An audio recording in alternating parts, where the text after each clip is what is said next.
안녕하세요. 오늘도 사연살롱을 찾아주셔서 감사합니다. 저는 30대 중반의 수도권에 사는 여성이에요. 저는 많지 않은 나이지만 재혼을 하고 이제 막 4년 넘었어요. 제 첫 결혼은 그야말로 신혼 때부터 완전 엉망이었거든요. 연애할 때와 너무 다른 남편 때문에 이 남자랑 살아야 할지 정말 고민도 많이 하다가 이혼하게 됐는데요. 저는 오늘 사연을 듣던 구독자에서 들려드리는 사람이 되어 제 전남편 이야기를 해보려고 해요. 저는 대학 다닐 때부터 제 사업을 하는 게 꿈이어서 창업 아이템도 많이 찾아보고 경영 관련된 강의도 일부러 찾아서 듣기도 했어요. 제 전공은 경영하고는 전혀 상관없었어요. 교양으로 경영에 대한 강의를 듣기는 해도 그것 갖고는 부족한 것 같아서 특강에 있거나 창업으로 성공한 사람들 세미나가 있으면 열심히 쫓아다니며 들었죠. 대학 들어갈 때만 해도 평범하게 학점 따고 나중에 회사나 들어가야지 그런 생각을 했었던 제가 바뀌게 된 건 아빠가 퇴직하시고 지방에 가셔서 갑자기 식당을 시작하신 게 계기였어요. 아빠는 은행에 다니셨는데 늘 먹거리나 요리에 관심이 많으셨거든요. 그리고 결국 국밥집을 시작하셨는데 생각보다 굉장히 잘하시는 거였어요. 아빠는 저와 제 여동생에게 이렇게 말씀하셨어요. 수진아, 영진아, 내가 살아보니까 사람은 자기 하고 싶은 일 열심히 하면서 사는 게 돈을 엄청 많이 버는 것보다 더 좋은 것 같다. 아빠는 너희가 대학 가기만 기다렸다가 퇴직하고 하고 싶은 일 시작했는데 그동안 틈틈이 자료도 모으고 공부를 해서 그런지 생각보다 많이 힘들지는 않구나. 또 장사도 그럭저럭 되고 있고 그러니 너희도 평생 뭘 하면 좋을지 미리 계획을 세우면 좋겠다. 아빠 말씀을 듣고 진지하게 생각해 봤는데 저는 사실 회사 다니는 거에 큰 흥미가 없더라고요. 누가 들으면 배부른 소리 한다, 철이 없다 그러겠지만 제 마음이 그런 걸 어쩌겠어요. 또 제가 창업을 하고 싶은 만큼 많은 시간을 들여 공부하고 노력했기 때문에 저는 스스로에게 자부심을 갖고 있었어요. 제가 하고 싶은 일은 바로 김치와 밑반찬 사업이었어요. 요즘 젊은 사람들은 김치나 밑반찬 만드는 걸 거의 안 하고 관심이 없는 게 대부분이긴 한데 저는 그렇지 않았어요. 엄마가 친척이나 친구분들하고 김치 담글 때 늘 옆에서 같이 도우며 김치 담그는 걸 배웠고 어떻게 하면 맛있을지 연구도 많이 했거든요. 저는 대학을 졸업할 무렵에 김치 사업을 조그맣게 시작했지만 쉽지 않았어요. 그걸 도와준 게 엄마였어요. 니네 아버지 식당은 엄마 없어도 잘 돌아가. 그러니 엄마가 김치 만드는 거 도와줄게. 엄마 너무 고마워. 내가 진짜 효도 많이 할게. 엄마는 아빠 식당에서도 반찬 만드는 걸 총괄하셨고 제가 만드는 김치 맛이나 양 조절도 많이 봐주셨어요. 아무리 과학적으로 계량을 한다고 해도 오랜 시간 담궈온 엄마의 손맛을 따라가는 건 힘들더라고요. 그 무렵 저는 4살 많은 남자를 만나서 결혼하게 됐는데요. 그 사람은 큰 식품회사의 마케팅팀에 있었어요. 제가 특강을 들으러 다닐 때 만났는데 남편은 저를 처음 볼 때부터 마음에 들었다고 하더라고요. 그러고 보면 남편이 저한테 식품 사업 홍보에 대해서도 조금씩 코치도 해줬고 궁금한 게 있으면 연락하라며 핸드폰 번호도 먼저 알려줬던 게 생각나네요. 그리고 1년쯤 지났을 때 우연한 자리에서 다시 만나게 됐을 때 남편이 그러더라고요. 박수진 씨, 아니 이제 박 사장님인가요? 제가 연락하고 싶어도 연락처가 없어서 못했네요. 언제나 연락하실까 기다렸는데 이렇게 만나다니 역시 인연인가 봐요. 그렇게 저희는 만남을 시작했고 한 2년 정도 사귀다가 결혼까지 가게 되었어요. 당시 동생은 미국에 유학 가 있어서 오지 못했고요. 남편은 아버지를 일찍 여의고 어머니와 남동생이 있었는데 시어머니는 공부방을 하다가 논술토론 교실을 내고 아이들을 가르치셨어요. 저희가 결혼할 무렵 아빠가 갑자기 식당 운영에 어려움을 겪을 때라서 제 결혼에 돈을 못 보태주셨는데요. 부모님은 그걸 항상 미안하게 생각하셨어요. 우리 큰딸 결혼하는데 보태주지도 못하고 미안해서 어쩌니. 하필 이럴 때 식당이 어려워서 해주고 싶은 것도 못 해주니 마음이 너무 안 좋다. 아빠, 괜찮아. 내가 모아둔 돈 있어서 결혼한다고 그랬지. 아니면 나도 선뜻 결정 못했을 거야. 그리고 이 정도는 스스로 해야지. 말은 그렇게 했지만 사실 제 사업도 제자리 걸음 중이라 돈 들어갈 때는 많고 수입은 적었어요. 엄마 아빠도 그걸 어렴풋이 알고 계셨지만 제가 말을 잘 안 하니 가만히 계셨던 것 같아요. 수진아, 그래도 모아놓은 돈 쉽게 없애는 거 아니야. 너무 많이 쓰지 말고 김서방이랑 나눠서 아껴 써. 엄마 아빠 사정 좋아지면 꼭 지금 못한 거 배 이상으로 해줄게. 아니야. 영진이도 장학금 받아서 그 먼 데서 공부하는데 언니가 돼서 엄마 아빠 돈 쓰면 우습지. 괜찮아. 저희 가족은 쓰는 것보다 모으는 걸 더 좋아하는 건지 다들 서로의 주머니 사정 생각해주고 차곡차곡 모으기를 잘했어요. 그렇기 때문에 아빠도 어려운 시간을 견디셨고 저 또한 대학 때부터 알뜰하게 모은 적금이나 예금 덕분에 결혼식도 무난히 치르고 비상금도 남길 수 있었어요. 하지만 시어머니는 저희 부모님이 결혼할 때 돈을 많이 안 보탰다며 꽤나 눈치를 줬어요. 예, 내가 웬만하면 말 안 하려고 했는데 니네 사는 집 내 돈 많이 들어간 건 알지? 네가 가끔 까먹는 것 같아서 말이야. 그걸 머릿속에 새기고 있으면 주말에 시댁 올 때 시어머니가 좋아한다고 했던 거 잘 기억해서 사올 거 아니겠어? 앞으로는 2번 말 안 하게 네가 잘 해라. 혹시 머리가 나쁘니? 그래서 사업도 지지부진한 건 아닌가 싶다. 너 내가 곶감 좋아한다고 말한 건 기억해? 나 곶감 중에서도 고종씨 좋아하니까 이건 잊어버리지 마라. 너도 먹는 사업 한답시고 설치니 잘 알겠지만 사람이 자기 입에 안 맞는 거 먹으면 얼마나 싫으니? 나 치사한 사람은 되고 싶지 않아. 그러니까 내가 니네 집값 많이 보태준 거 또 말하게 하지 말라고. 시어머니는 저한테나 저희 부모님한테 꽤나 당당하게 굴었어요. 자기 생일 때도 친정엄마가 축하 전화하니까 생일떡을 주문해달라며 아예 떡집 전화번호까지 알려줬고요. 저는 엄마가 떡을 주문한 걸 알고 엄마한테 떡값을 보내줬어요. 아우, 얘, 이 정도는 엄마가 해도 되는데 뭘 보내. 난 아무리 그래도 생일 축하한다고 전화한 사람한테 떡 보내라며 떡집 연락처까지 알려주는 건 좀 이상한 것 같아. 뭐 그만큼 자기가 결혼할 때 돈 많이 썼다 펴내고 싶은 거겠지. 그럴 수 있어. 너무 신경 쓰지 마. 우리 사정 좀 나아지면 엄마가 니네 시어머니 아무 소리 못하게 잘할 테니까. 그런데 이게 시어머니만 그러는 거면 좀 참겠는데 남편까지 그런다는 게 문제였어요. 게다가 치사하게 꼭 양쪽 집안 다 인사드릴 때 티를 냈어요. 항상 시댁에는 백화점에서 제일 좋은 걸 사서 보내고 친정에는 동네 시장에서 과일 한 박스 사는 것도 값을 깎아달라고 진상을 부릴 정도였거든요. 자기 가만히 보면 어머니한테 뭐 보내는 건 비싼 것도 턱턱 잘 사면서 우리 친정에는 어떻게든 돈 아끼는 것 같아. 그야 당연하지 않냐? 우리 사는 집 엄마가 해준 거나 다름없잖아. 수진이 네가 보탠다고 했어도 그게 5분의 1쯤 되냐? 나머지에서 또 3분의 1은 내가 보태고 그 나머지 엄마가 해주셨으니 이 정도는 받아도 되지. 연애할 때도 밥값 같은 건 따로 계산할 때가 많았지만 이 정도일 거라고는 생각 못했는데 남편은 모든 인간관계를 철저히 받은 만큼만 주는 식으로 하더라고요. 그리고 자기 엄마가 얼마나 고생했는지를 입에 침이 마르도록 얘기하는 게 거의 하루 일과나 다름없었어요. 우리 엄마 지금 논술토론 교실 내시고 어엿하게 원장님으로 일하시지만 그 전에 집에서 공부방 할 때 진짜 엄청 고생 많이 하셨어. 아빠가 일찍 돌아가셔서 혼자 나랑 내 동생 키워야 했으니 어땠을지 상상이나 가. 엄마는 정말 원하는 거 거의 사보지도 못하고 여태까지 사신 분이야. 이제는 내가 벌잖아.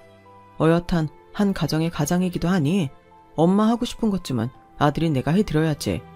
그러니까 수진이 너도 그런 줄 알고 우리 엄마 먹는 거 입는 거 선물하는 거 다 신경 많이 써야 돼. 뭐 고생 많이 하신 부모님이 혼자 되셨건 두 분이 같이 계시건 자식이 잘한다는데 그걸 뭐라고 할 사람이 어디 있나요? 그러니 저도 알겠다고는 했는데요. 너무 자기 엄마 효도를 저한테 강요하는 느낌은 들었어요. 친정 부모님이 돈을 많이 보태주지 않았다는 이유로 좀 소홀한 것 같아 서운하기도 했고요. 그러는 중에 저희는 집들이를 하느라 손님을 몇 번이나 치르게 됐고 선물 받은 것 중에 몇 가지는 똑같은 게 들어오기도 했어요. 그 중에 청소 로봇이 있었는데요.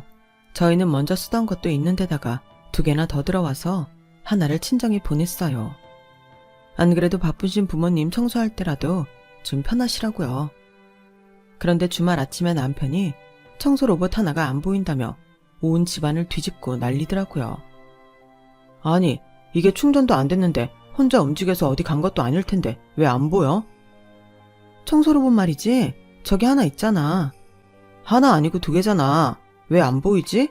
수진이 네가 어디 치웠어? 치운 건 아니고 친정에 보내드렸는데 라고 말하자 남편 얼굴이 갑자기 싹 굳더니 손에 든 걸 집어 던지며 입에 거품을 무는 거였어요. 야, 그걸 왜 네 마음대로 시골에 보내? 네가 뭔데 내 집에 들어온 물건 네 맘대로 처분해? 뭐? 처분?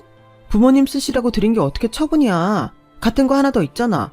그리고 선물 하나는 내 친구들이 해준 거야. 그거 보낸 거라고 생각하면 되지. 이렇게까지 화를 내고 그래. 야, 이 집에 들어온 건 다 내 거야. 막말로 너 사업한다고 꼴값 떨면서 돈 몇 푼이나 집에 가져오냐? 그럼 내 물건은 건드리지를 말았어야지. 지금 말 다 했어? 나에 대해 그런 식으로 생각한 거야? 아니, 다 못했다. 너 솔직히 사업한다면서 돈만 쳐박았지. 뭐 하나 제대로 하는 거 있냐? 나 그거 알면서도 네 인생 불쌍해서 결혼한 거야. 다 아니면 너 같은 애 누가 쳐다나 보겠냐? 와, 진짜 심하다. 내가 불쌍해? 김상호 너 돈 가지고 쪼잔하게 굴어도 내가 너 나쁘게 생각 안 하려고 했는데 말을 그따위로밖에 못해? 열받으니까 그러지. 앞으로 집에 들어오는 거 네 마음대로 하기만 해. 어디 팔든지 이고 지고 살든지 내가 알아서 할 테니까 건드리지 말라고. 남편은 생각보다 더 자기 것에 집착도 강했고 자기한테 잘하나 못하나를 따지는 것도 웬만한 사람들보다 더 심한 것 같았어요. 남편이 걸고 넘어진 제 사업에 대해 말해보자면 제 김치 사업은 꽤 큰 회사에서 하청을 주겠다는 제안이 있어서 조율 중이었어요. 남편한테는 말하지 않은 상태였는데 계약서에 완전히 도장 찍고 일 착수하게 되면 그때 말하려고 했던 거였죠. 그런데 남편이 저와 제 사업을 저렇게 무시할 줄은 정말 꿈에도 생각하지 못했고 제 사업이 아무리 잘 되더라도 남편한테는 잘 된다고 말하고 싶지도 않더라고요. 제가 사업 잘 된다고 하면 그 돈으로 또 자기 엄마한테나 잘하라고 할 게 뻔하잖아요. 적어도 저는 우리 친정도 남편이 웬만큼 대접을 해줘야 된다고 생각했죠. 그리고 월요일 아침에 남편은 저희 선물 받은 것 중에 꽤 괜찮은 것들을 싹 다 시어머니한테 보냈어요. 우리 엄마는 이런 거 받을 자격 충분해. 우리 부모님은 우리 사는 집 돈 못 보태줬다고 청소 로봇 하나 보낸 것 가지고도 그 난리고. 그것도 그렇고 내가 말했잖아. 우리 엄마는 진짜 우리 힘들게 키우셨다니까. 세상에 어떤 부모는 애들 쉽게 키우겠니? 그런 건 돈 많고 적고랑은 상관없는 거야. 물론 좀 더 힘든 상황이 있을 수는 있어도 그렇다고 우리 부모님이 상호 씨 어머니보다 못하다고 생각은 안 해. 아니 오히려 우리 정서 교육까지 굉장히 신경 쓰시고 누구 못지않게 잘하셨어. 그렇게 잘하시는 분들이 딸 결혼하는데 돈을 안 보태냐? 아무리 어려워도 그건 아니지. 그리고 뭐? 정서교육? 너 정서교육 잘 받아서 나한테 이렇게 대들고 네 마음대로 시골에 내 선물 막 붙이냐? 네 선물이 아니라 나한테 들어온 거라고. 그리고 너 자꾸 네 거 내 거 따질래? 그럼 나도 가만 안 있어. 안 있으면 어쩔 건데. 집 자체가 네가 얹혀 사는 거나 마찬가지인데. 정말 어이가 없었어요. 같이 결혼해서 사는 집에 제가 얹혀 사는 거라니 내가 어쩌자고 저런 사람하고 결혼을 했을까? 너무 후회가 되더라고요. 그러더니 남편은 저희 생활비로 쓸 공동통장에 원래 반씩 넣기로 했던 걸 3분의 1만 넣더군요. 아무리 생각해도 내가 생활비를 너랑 똑같이 내는 건 불합리한 것 같다. 그러니까 나머지는 네가 채워서 생활해. 그러면서 시어머니나 지 동생한테는 어찌나 펑펑 써대는지 정말 꼴보기 싫다는 생각이 절로 들더라고요.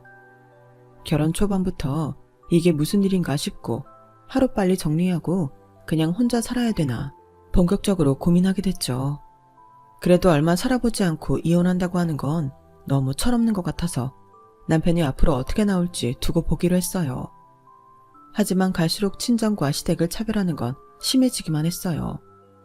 명절과 연말에도 친정이 시골이라며 못 가겠다고 버텼고 결국 지 엄마랑 동생만 용돈에 과일에 한우에 아주 사줄 수 있는 건 다 사주더라고요.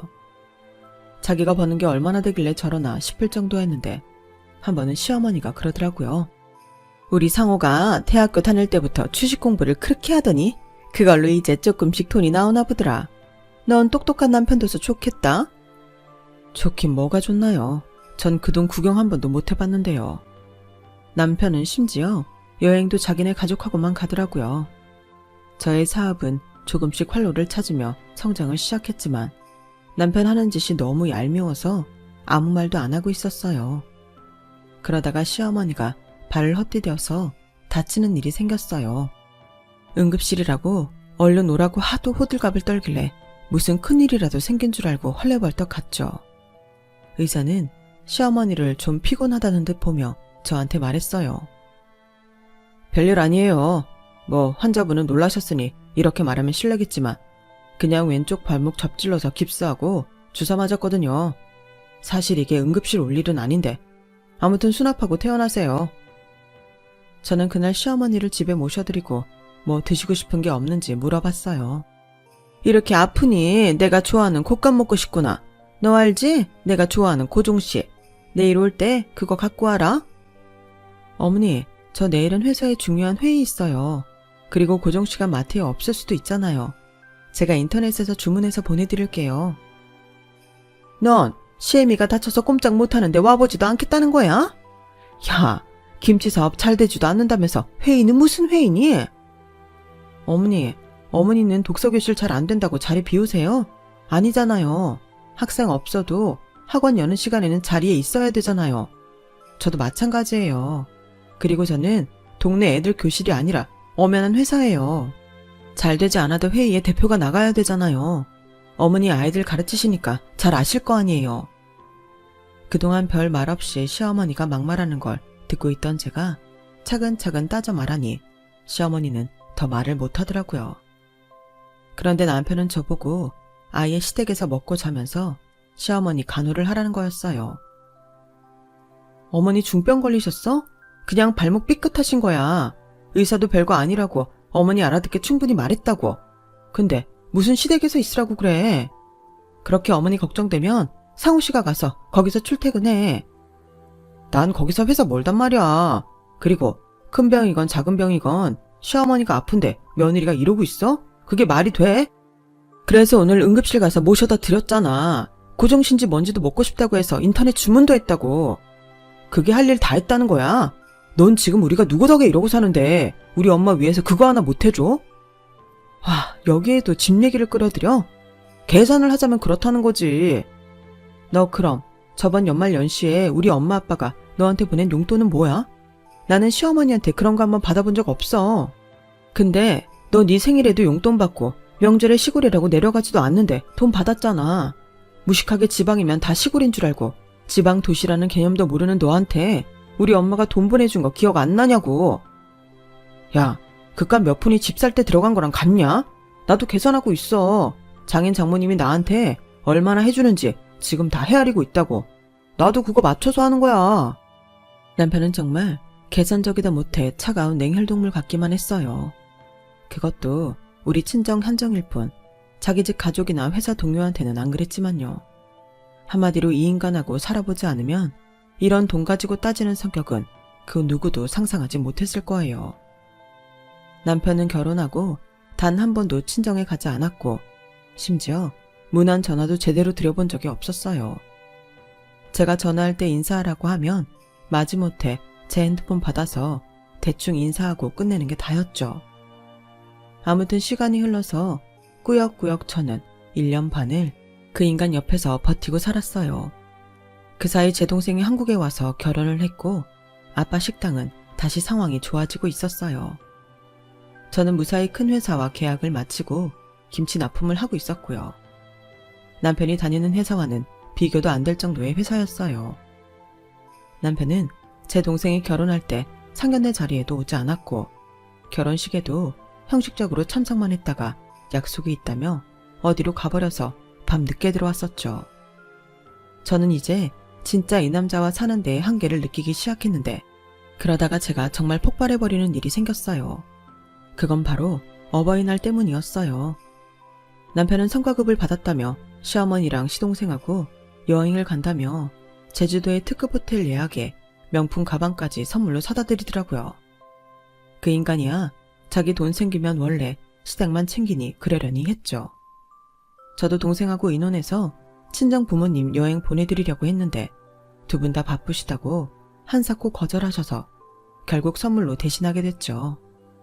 남편은 또 마지못해 전화로만 어버이날 축하를 하고 엄마 아빠한테 겨우 용돈 5만 원씩을 보내드렸더군요.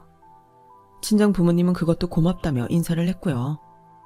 남편은 휴가를 쓰고 시어머니랑 시동생 데리고 여행을 간다며 아주 호들갑이 난리도 아니었어요.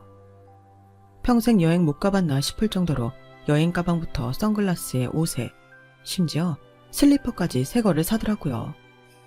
그리고 여행 당일 아침 저는 출근을 하려고 나서는데 신이 난 남편이 여행 가방을 끌고 나오더라고요. 나도 곧 출발이야. 엄마랑 상준이 여기로 온다고 했어. 잘 놀다 올 테니까 집 잘 지켜라. 상우 씨한테 나는 가족도 아니지? 아무리 어버이날이라 엄님 좋으라고 가는 여행이라지만 도련님은 데려가면서 어떻게 나는 가족은 물어보지도 않냐? 야, 너는 어차피 회사 때문에 안 된다고 할 게 뻔하잖아. 별걸 다 가지고 시비네. 기분 좋은 날 망치지 좀 마라.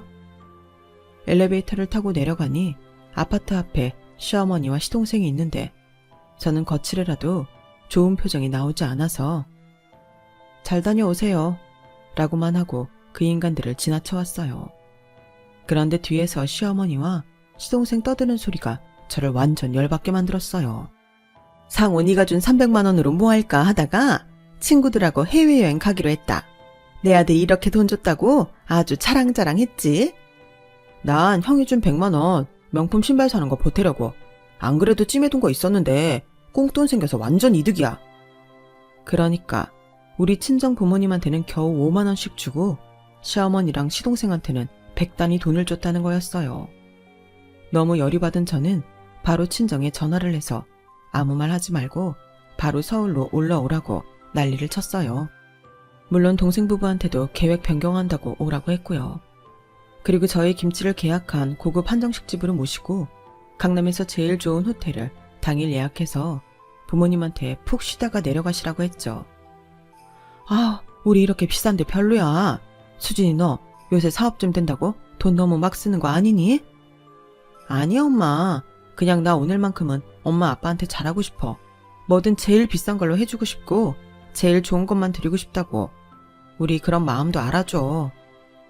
실은 내가 영진이한테 다 들었다. 김서방의 어버이날이라고 안사돈하고 사돈 총각만 데리고 제주도로 여행 갔다며? 용돈도 굉장히 많이 주고.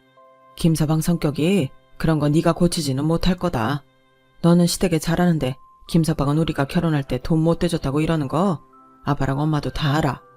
네 마음고생하는 것도 어느 정도 짐작은 하고 있어. 수진아, 요즘 세상에 이혼은 흠도 아니다. 네가 마음에 결정한 게 있다면 그대로 해. 엄마, 아빠, 그리고 영진이네는 다 네 편이야. 부모님은 제가 이혼하고 싶어하는 것까지 다 알고 계시더라고요. 제가 하는 행동이나 표정에서 그런 마음이 읽혔겠죠. 저는 오히려 부모님한테 걱정을 끼쳐드린 것 같아 너무 죄송했어요. 제주도에서 2박 3일을 지내고 온 남편은 내가 친정 식구들과 강남에서 제일 좋은 호텔에서 똑같이 2박 3일 묵고 왔다는 말에 화부터 내더라고요. 야, 너 우리 생활비 손댄 거 아니지? 근데 네가 무슨 돈으로 그렇게 했냐? 나한테 돈 달라고 하지 마. 나 너나 장인 장모님한테 줄 돈은 손톱만큼도 없으니까. 이 쪼잔한 자식아, 내가 언제 너한테 돈 달랬어? 내 돈으로 한 거야. 너 보고 돈 달라고 안 할 테니까 걱정하지 마. 뭐야, 너 요새 사업 좀 되냐? 그런 거면 말을 해야지. 남의 사업이 어떻게 되건 말건 신경 쓰지 말고 너나 잘해. 어디서 우리 부모님을 애 취급하는 것도 아니고 요즘 세상에 돈 5만 원이 뭐니? 중학생이냐? 하긴 네가 그거 모르고 이러는 거 아니겠지. 해준 만큼 돌려준다 이런 거겠지. 됐으니까 이거 너나 가져. 저는 너무 화가 나서 지갑에서 5만원짜리 지폐 2장을 꺼내 남편 눈 면상에 집어던졌어요. 남편이라는 작자는 아무렇지도 않게 그 돈을 집어서 자기 주머니에 쓱 넣더라고요. 아우, 근데 그런 호텔이 장인 장모님한테 가당키나 하냐? 너무 안 어울린다고. 총구석에서 밥집이나 하는 사람들 그런데 데려다 놓으면 얼뜨기처럼 두리번거리기나 하지 제대로 즐기고 쉬지도 못했을걸? 데려갈 사람을 데려가야지. 동네 공부방에서 호랑이 노릇하는 노인네랑 취직도 못한 새끼도 제주도 특급 호텔에 가는데 왜 못 가니? 라며 제가 소리를 버럭 지르자 남편은 깜짝 놀라더니 제 눈치를 슬슬 보며 자리를 뜨더군요. 제가 지네 집 식구들에 대해 적나라하게 얘기하니 더 부딪혔다가는 별말 다 나오겠다 싶었나 봐요. 지금까지 지네 식구들에 대해 나쁜 말 안 하려고 노력했는데 그 인간이 계속 우리 친정을 깎아내리면 저도 똑같이 나가야지 별 수 있겠어요. 그리고 며칠 후에 동생 부부가 우리 밥을 사준다며 나오라고 하더라고요. 저희는 서로 서먹한 상태로 동생 부부를 만나러 갔어요. 그런데 제부가 말 그대로 정말 쫙 빼입고 나왔는데요. 머리끝부터 발끝까지 명품 아닌 게 없었어요. 동서, 명품 매니아구나. 와, 이거 안에 셔츠도 그렇고 신발까지 명품 아닌 게 없네. 명품 살 때 동서한테 물어봐야겠어. 아닙니다, 형님. 저 명품 별로 관심 없는데요. 장인어른이 다 사주셨어요. 이 시계까지요. 그러면서 제부가 손목을 내미는데 비싸기로 유명한 손목시계가 묵직하게 감겨있더라고요. 뭐? 장인어른이? 정말 장인어른이 사줬어? 남편은 침까지 꿀꺽 삼키며 눈에 빛을 내는데 옆에서 보기 참 가소롭더라고요. 아니 장인어른이 이런 거 살 돈을 어디서 나셨대? 아빠 식당 지방 도시에서 선정한 맛집으로 뽑혔잖아요. 그래서 연예인들도 많이 다녀가서 지금 되게 잘 돼요. 그동안 어려웠을 때 빚졌던 것도 다 갚고 가게도 확장하신대요. 뭐? 수진아, 너도 알고 있었어? 그럼 딸인데 몰랐겠니? 근데 왜 말 안 했어? 너 우리 친정에 관심 없잖아. 지방 도시를 매번 시골이라고 부르면서 한 번도 가보지도 않는 사람한테 아빠 가게가 어떤지 못하러 말하니? 아, 그럼 형님은 처형 사업도 어떻게 되는지 잘 모르시려나요? 처형 되게 큰 회사랑 계약했잖아요. 근데 그뿐 아니고 밑반찬으로 사업 확장하고 얼마 전 대형 아파트 단지에 포장해가는 매장도 내셨는데 정말 모르셨나 보네요. 남편은 완전 한 대 크게 맞은 표정으로 저를 보며 말을 제대로 잊지 못하더라고요. 상호씨 회사에서 돈 받는 걸로 시댁에 가서 어머니랑 도련님하고 먹고 쓰는데 정신 팔렸잖아. 당신의 식구들 내 사업 잘 안 된다고 무시하는데 별로 얘기해주고 싶지 않았어. 사실 그날 자리는 저랑 동생 부부가 작정하고 만든 자리였어요. 엄마 아빠가 동생네한테 크게 한턱 쏜 것도 맞긴 하고요. 물론 저한테도 해주신 게 있지만 티를 내지 않았죠. 남편은 그날 밥이 코로 들어가는지 입으로 들어가는지 전혀 모를 얼굴을 하고 있었어요. 계속 음식을 흘리면서 제대로 먹지도 못하더라고요. 그날 집에 돌아오는 길에 남편이 결심한 듯 이러더군요. 자기야, 이번 주말에 우리 아버님 식당에 들르자. 주말에 시간 괜찮지? 자기는 무슨 자기, 그냥 하던 대로 해. 언제부터 나를 자기라고 불렀다고 이래? 그래, 수진아, 우리 아버님 뵈러 가자. 너 주말에 바쁘지 않아? 항상 약속 있거나 아니면 어머님한테 갔었잖아. 이번 주말은 괜찮아. 그깟 약속들이 뭐 중요해. 아버님 뵈러 가야지. 너 그러니까 꽤나 우리 부모님 챙기는 사람 같다. 야, 나도 언제까지 신혼집 돈 안 보태줬다고 꽁하겠냐? 나도 다 생각이 있었다고. 아버님 뭐 좋아하시지? 어머님은 과일 좋아하시려나? 저는 머리를 굴리고 있는 남편을 보며 속으로 비웃었어요. 그리고 주말이 돼서 남편과 함께 아빠 식당에 갔죠. 장인어른 장모님, 이 집 큰 사이 왔습니다. 제가 진짜 좋은 과일하고 한우 사왔어요. 나오세요. 라며 식당 안이 떠나가도록 큰 소리를 치는 남편에게 저는 한마디 해주었죠. 야, 엄마 아빠 여기 안 계셔. 지금 가게 분점 확장하는데 공사하는 거 보러 가셨다고. 그리고 가게에서 쪽팔리게 이러지 말아줄래? 그럼 거기 공사하는 가게로 갈까?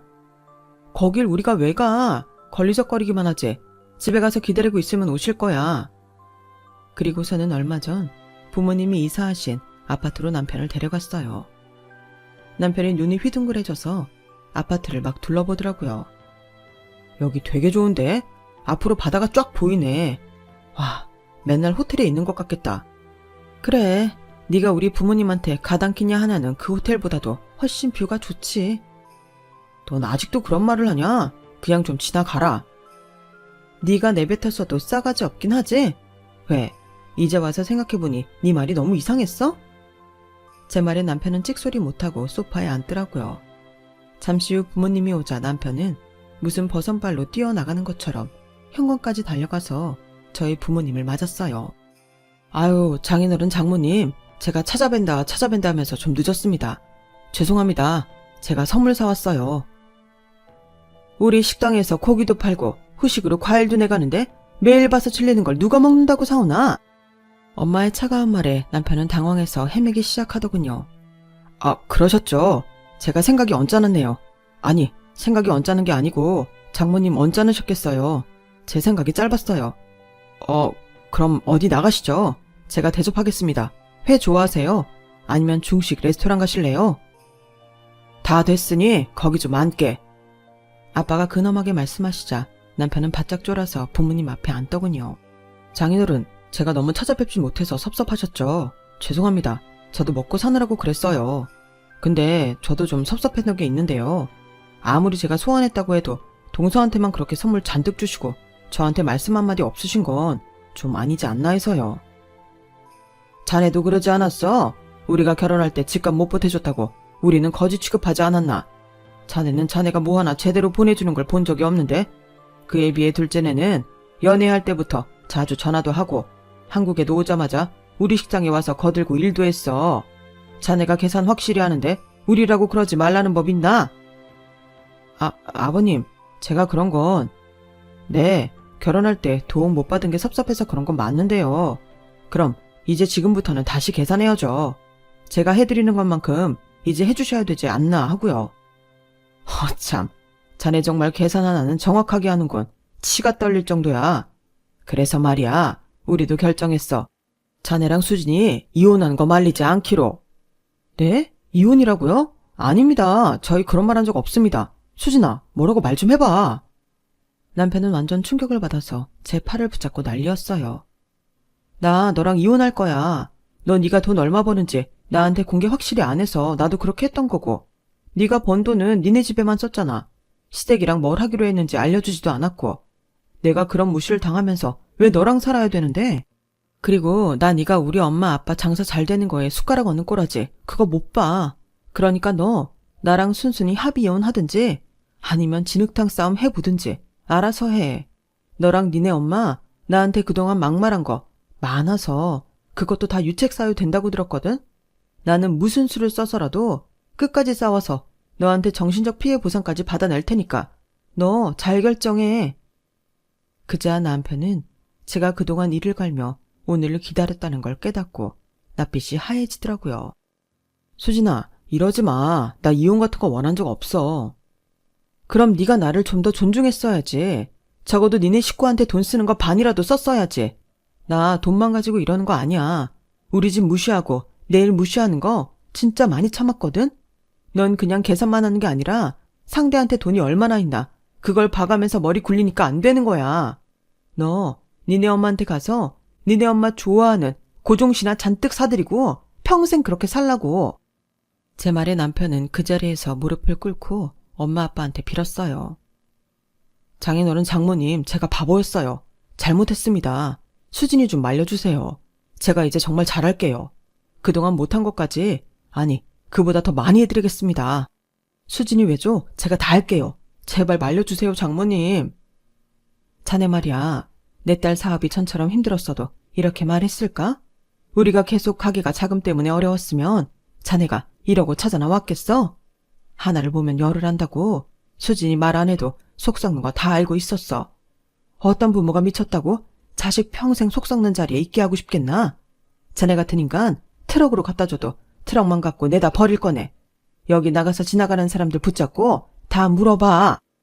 저희 가족이 전부 단단히 결심한 걸 알게 된 남편은 그제야 체념을 하고 어깨를 축 늘어뜨렸어요. 서울에 와서는 순순히 이혼하겠다고 했고요. 그렇게 저의 인연이 좀 안 된 결혼 생활은 끝이 났답니다. 그런데 똥차 가고 벤츠 온다는 말이 정말이더군요. 전 남편과 헤어지고 반년쯤 있다가 한 남자를 소개받았는데 그 사람이 바로 지금 제 남편이거든요. 제 남편이요.